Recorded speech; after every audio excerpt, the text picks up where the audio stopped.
Radio Raheem here with Ben Whitaker. We are lapping up luxury in Dubai, first of all. I get to see you in a lot of luxurious places. Riyadh was the last one.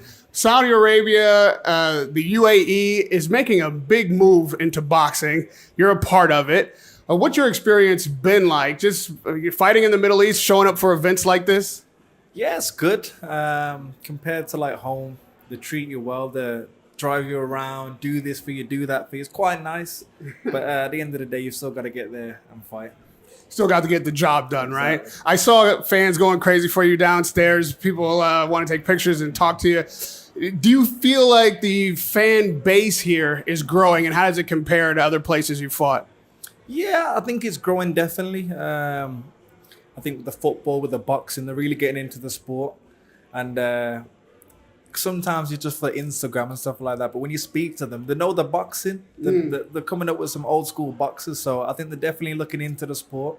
They're learning about the sport. And when you hear some of the names they're bringing up, it's good to hear. Now, you're a flashy fighter. There's a lot of, I think, appetite for that kind of thing, Naseem was one of the flashiest that we've ever seen. Middle East goes crazy for him. Obviously, boxing went crazy for him. At this point in your career, is that going to continue to be your signature calling card? Because obviously a lot of people are now like, well, what do we see next from Ben Whitaker? Is it the same that we've seen before? I think that's just me, if I'm honest. Even like some of these guys downstairs, they know me from the amateurs. I've been to the world championships and things like that, and that was my style. But at the end of the day, the end goal for me is winning a world title, hopefully multiple, and calling it a day. Wait, winning multiple world titles is calling it a day. Are you the kind of guy that's like, oh, I'm going to retire before 30? What do you have an end date in mind? Yeah, mine was 33. I think 33 is the right age. I think some people stay too long, especially with my style of boxing. When your instincts and reflexes slow down, it's probably the best time to call it a day. Now, you had what was promoted as your Saudi debut, your coming out party, if you will, for all this region. And obviously it didn't go as you had hoped. Wasn't tragic. There's no L on the record, but it was a tough fight. Maybe tougher than you had anticipated. I didn't get a chance to talk to you after that fight, so if you don't mind, we're just going to revisit that a little bit. On the night, obviously before the incident outside the ring, which we'll get into, what was going wrong? I was just chilling, if I'm honest, playing my PlayStation, chilling out, things like that. But there's no excuse at the end of the day. I think we're supposed to be having a rematch.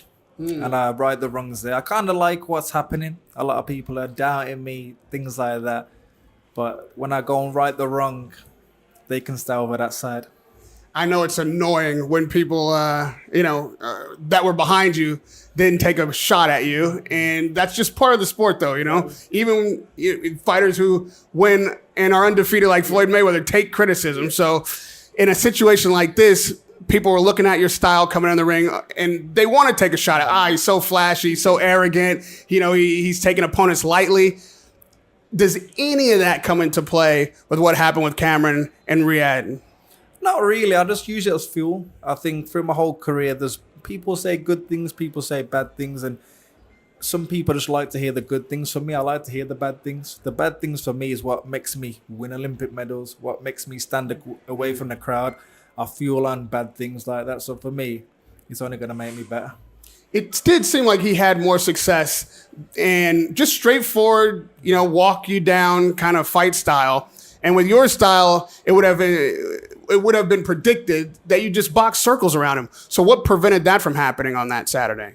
I can't give away everything what happened in the build-up, but it wasn't a performance of what I should have done. Look back at it, and that was nowhere near the Ben Whitaker I know, the Ben Whitaker people know. But when the real Ben Whitaker does turn up, I'll make somebody look like that terrible. If I'm honest, he's not good. He wasn't good at all. And I wasn't good. And the thing is, he still couldn't really do much with a terrible version of me. So when a good version turns up, it's going to be a scary night. Now, you've heard the stick, and I can't not address it, but I want to give you an opportunity to speak clearly about it. You guys fell over the top rope. I don't know. First of all, do you think that was anybody's fault? You don't want to start blaming people. It was just a weird thing that happened. He pushed on me. There's only so much I could take. My back was nearly breaking. And then I landed on my ankle funny. of course, there's a lot of stick. Oh, he threw himself over the rope. I ain't Rey Mysterio. And I'm saying the WWE. At the end of the day, if I wanted to make up an excuse, I would have probably said my neck or my back. Because from the video, it looks like that. But I actually landed on my ankle funny. And the good thing is I went to the straight to the emergency room. They did an MRI, X-ray, and it came up with an injury. So at the end of the day, I've not published it. I'm not one of those people that, oh, look, I've got the receipts. I don't need to do that. The people around me saw the X-ray, saw the doctor's scans. I've done the rehab, done what I need to do, and I'm back. Do you feel, though, any need to prove these people wrong who immediately said, oh, Whitaker quit. He was looking for a way out. The ankle's an excuse. You know, all the things that you've already heard. If you have a piece of evidence to shut that down, why not publish it? Well, I went to the Olympics with a torn rotator cuff. You didn't hear me mention it then. I lost in the final. I didn't really mention it after. It's just the person I am. I don't need to prove to people that don't even get in the ring. Most of these people can't even get in the ring, so I know what happened. I know the injury. It's all well and good. Come back, beat his ass up, and move to the next. I know, like any young man, sometimes when people wind you up and stick at you when it's a sore spot, you can have an outsized reaction. I mean, you are a fighter. Yeah. So apparently, before you could even get out of Riyadh, this happened. We don't usually see a fighter mix it up with a civilian. You know what I mean? I don't know what you're on about, man. I don't know what you're on about, but no comment. I mean, you know, just listen, without having to address like the specificity of the issue, I would like to talk to you about the mental toughness that it takes and the maturity that an experience like this can bring to a young fighter like you, hot spotlight, in a moment that, like you said, wasn't your best, didn't shine as you had hoped. What has that taught you, and what has it been like coming through all of these doubts and moments and having to reconcile that with yourself? I just think it's one of those things. People see sports people, celebrities, movie, the list goes on. They don't think you're a human. At the end of the day, if people are coming in with phones in your faces and recording and doing this, you're only going to react like a normal person would. And that's what people need to realize. Yeah, we get in there and put our lives on the line. We do this and do that. We do it for our family. But away from the ring, we're just like you.